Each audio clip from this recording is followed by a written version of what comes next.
Hi, folks. Welcome to Crisco's Corner. Unfiltered commentary. And that's your truth, the real truth. Please like, share, and subscribe. And as always, thank you for your support.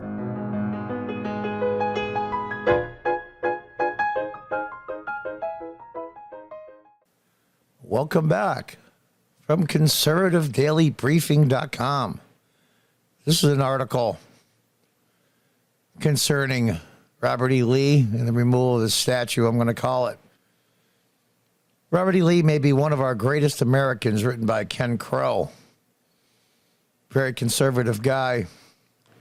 As the woke idiots keep scouring our nation for anything and everything to do with Robert E. Lee, we may want to remember a few historical facts about this famous Civil War general before attempting to rewrite history forevermore.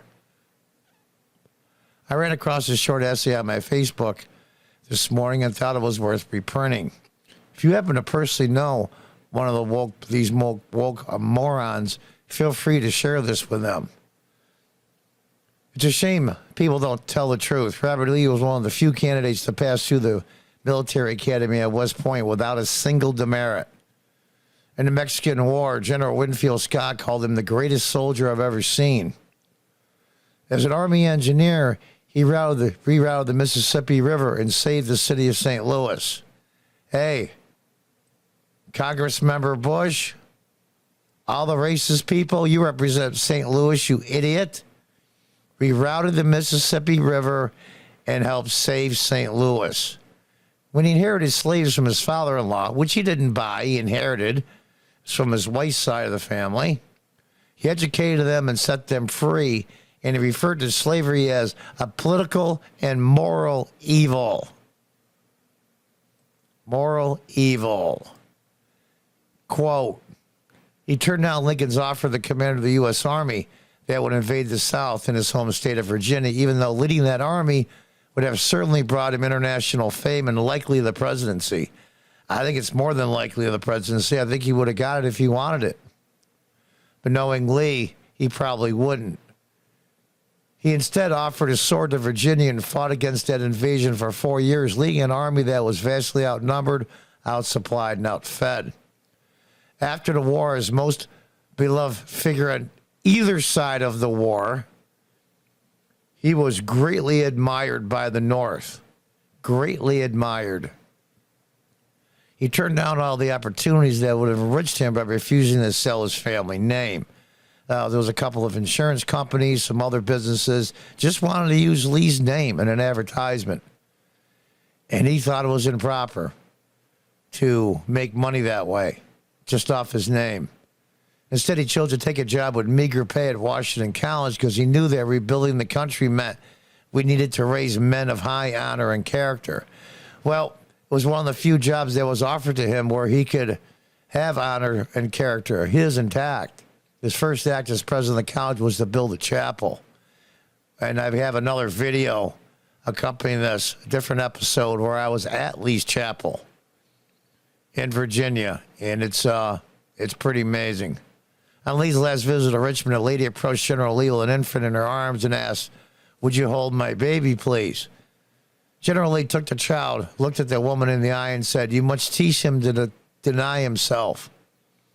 Photographer Douglas Southwell Freeman pointed this out in one statement, characterized the entirety of how Lee lived. At the end of his life was approaching, Lee was asked what his headstone should say with all of his accomplishments. He answered that I am a poor sinner trusting in Christ alone for my salvation. That a monument of this man has been taken down is a monument itself. The barren space where this memorial stood as a testament to the depraved depths to which the morality and character of our society have fallen.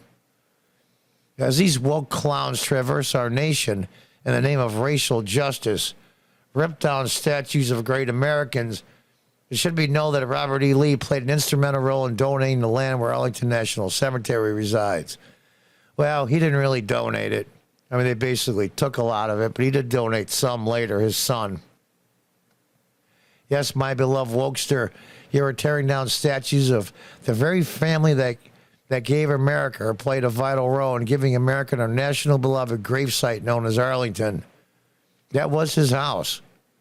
That was his wife's house before they were married. As you continue to destroy monuments to our history as a nation, there were a couple of key items you want to remember. Lee not only freed his slaves, but he also did so before the Civil War. On top of freeing them, he also educated them. General then President Washington also freed his slaves. Both Washington and Lee believed that owning another human being was morally wrong. Well, you're going to say, well, Washington had slaves after he freed a bunch because they were inherited through George Washington's wife. And legally, he could not free them. Washington, Lee, Jefferson, and many others are not only slaveholders in the United States. You want to hear nothing of Henry Ellison of Sumter, South Carolina. Could it be because Henry was black and of African heritage? In fact, Henry and his father may have been the largest slave owners in the Deep South and certainly the largest slave owners who happened to be black. Why is this little tidbit of history not broadcast to the media? It's a damn good question. To put this destruction of our history into context, were you aware that recently in Portland, Oregon, woke rioters torn down a statue of George Washington and spray-painted genocidal colonists on it? Who are these idiots? Yeah, I couldn't have put it better. Part of the critical race theory teachings that America's original settlers came here to own slaves. That's a lie. The first settlers in Jamestown arrived in 1607. It'll be 12 plus years before and over 40 miles away before the first slaves arrived in American soil. The first ships arriving with slaves did not arrive until 1619, and they arrived as what is known as Hampton, Virginia. Unbelievable. Consider that many of the original settlers of Jamestown did either die from disease or starvation. It's doubtful they picked up the phone and ordered ships of slaves to be delivered to a location some 40 miles downstream from Jamestown. Yeah. The historical truth is Jamestown, the Mayflower settlers came to America for religious freedom. Religious freedom. They braved the elect, exercised their right, dangerous, I might add, to worship God in the fashion they deemed appropriate. When the slaves did arrive, it was only 37 of them. It would be many decades before any numbers to become beneficial, and secondarily, it would not become legal to own them for many decades either. It's time we nip this woke critical race theory crap in the bud before it gets any further out of hand. The historical fact is America was founded on religious liberty. Nothing more, nothing less. I got to give that whole thing.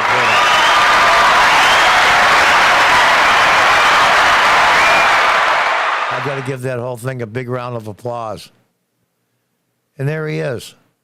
They call him the Marble Man, because he was so perfect in everything that he did, and he thought of himself as an incredibly imperfect person. Incredibly religious, loyal, honorable. It's amazing to me. He was caught in the middle of the biggest disaster in the history of the United States, at least so far. The Civil War. And back then, states were your country. The states came together to form the federal government and told them what to do, not like it is today. So, was he a traitor? No. He was loyal to his state. He knew it was the wrong thing for Virginia to do, and he did it with an incredibly heavy heart. It broke his heart to see the United States busted up. But his loyalty and his dedication and his honor was so deep for his home, for his country, Virginia, he felt he had no other choice. And they're erasing history. I consider this modern book burning. Folks, look up every Marxist, communist takeover, at least at the beginning, of every country that's infested with its virus and disease. And see, the first thing they did was change the history of the country they were in. This is step one. Are they going to get a step two? Until next time, goodbye and good luck.